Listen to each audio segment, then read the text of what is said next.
श्रीमान् वेङ्कटनाथार्य कवितार्किककेसरी वेदान्ताचार्यवर्यो मे सन्निधत्तां सदा हृदि। द्वितीय सर्गः।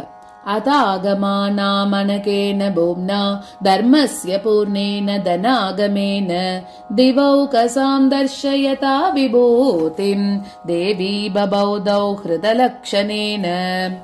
शृङ्गारवीराद्भुतचित्ररूपं गर्भे त्रिलोकैकनिधिं वहन्त्याः परावरक्रीडितकर्बुराणि द्वेधा भवन्तौ हृदलक्षणानि।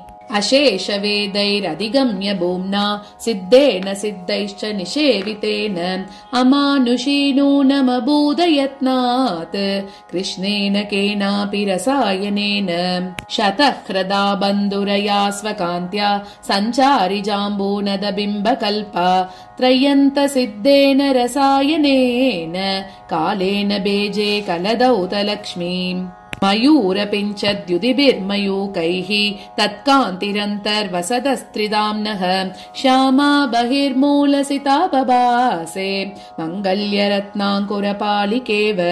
काले बभासे वसुदेव पत्न्याः कर्पूरलिप्तेव कपोलशोभा शशिप्रभा सप्तमगर्भकान्तिः च्युतावसिश्चैव शनैरुदीर्णाम्।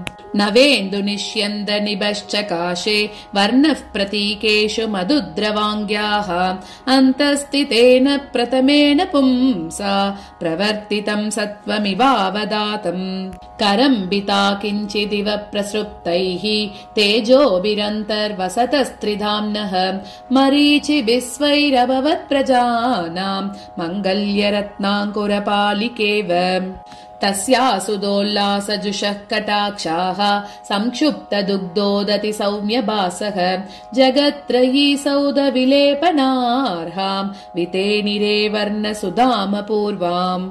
रक्षाविदौ राक्षसदानवानां कारागृहे कंसनियोगबाजां सम्पश्यमाना सकृदीक्षिता वा संक्षोभयामास मनांसि सैषा। भुक्ता पुरायेण वसुन्धरा सा स विश्वभोक्ता मम गर्भभूतः इति ध्रुवं सूचनमाचरन्ति तत्तादृशं नाटितकं तथा न। समाधिसुक्षेत्र कृषीवलानां सन्तोषसस्योदयमेघकान्त्या चकास तस्यास्तनचूचुकाभां गर्भद्विषागाढमिवानुलिप्ता।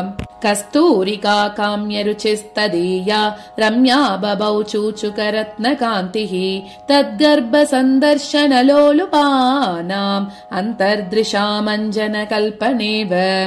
परावराणां प्रभवस्य पुंसः प्रकाशकत्वं प्रतिपद्यमानाम् अभावयन् भावितचेतसस्तां विद्यामयीं विश्वपितामहीं च। लिलेक विश्वानि जगन्त्यभिज्ञां लीलाहृते चित्रपटे यथार्हं प्रायः प्रजानां पतयः प्रतीताः यन्मातृकास्वेषु विधिष्व भूवन्। निराशिषां पद्धतिमाददानां नैश्रेयसीं नीतिमुपग्नयन्ति पुण्याशया पूर्वयुगप्ररोहम् इयेष देवी भुवने विधातुम्। अनाप्तपूर्वं किमपेषितं ते किं वोपदत्यामथवादुनेति वयस्यया भावविदानुयुक्ता न किञ्चिदित्येव जगादनाता। अनादरे देवि सखी जनानां कथं न दूयेत दया तवेति उपह्वरे संलपिता मनोज्ञैः आलोकनैरुत्तरमाचचक्षे। अशेतसा काममजात निद्रा मातुं प्रवृत्तेव पदानि चक्रे अध्यास्तलोकानवदीरयन्ति भद्रासनं भावितपारमेष्या। परिक्रम प्रेक्षित भाषिताद्यैः अन्यादृशैराप्तविभावनीयैः मदोपपन्ना मदलालसा वा जितश्रमावेति जनैः शशङ्के। शेषेशयानां गरुडेन यान्तीं पद्मे निषन्नामधिरत्नपीठं हया गजाननैराश्रितवन्दिकृत्याम् स्वामाकृतिम् स्वप्नदृशा ददर्श। अन्तःस्थितम् यस्य विभोरशेषम् जगन्निवासम् ददतीतमन्तः तदात्मनो विश्वमपश्यदन्तः तर्कादिकम् दादृशमद्भुतम् नः। सुरासुरादीश्वर मौलिगातात् विशीर्ण जाम्बूनतवेत्र शृङ्गम् आलक्ष्य सन्तोषमलक्ष्य मन्यैः अनीकनेतारमवैक्षतारात्। त्रिलोकमाङ्गल्य निधे स्त्रिवेद्याः सञ्जीवनम् वाचमुदीरयन्ति नियोग योग्याननग प्रसादा नाकौकसाम् नामभिराजुहाव। यदृच्छया यादव धर्मपत्नी यामाह धर्मेषु परावरेषु अदृश्च पूर्वा परयापि वाचा प्रतिश्रुता नूनमभावितस्याः।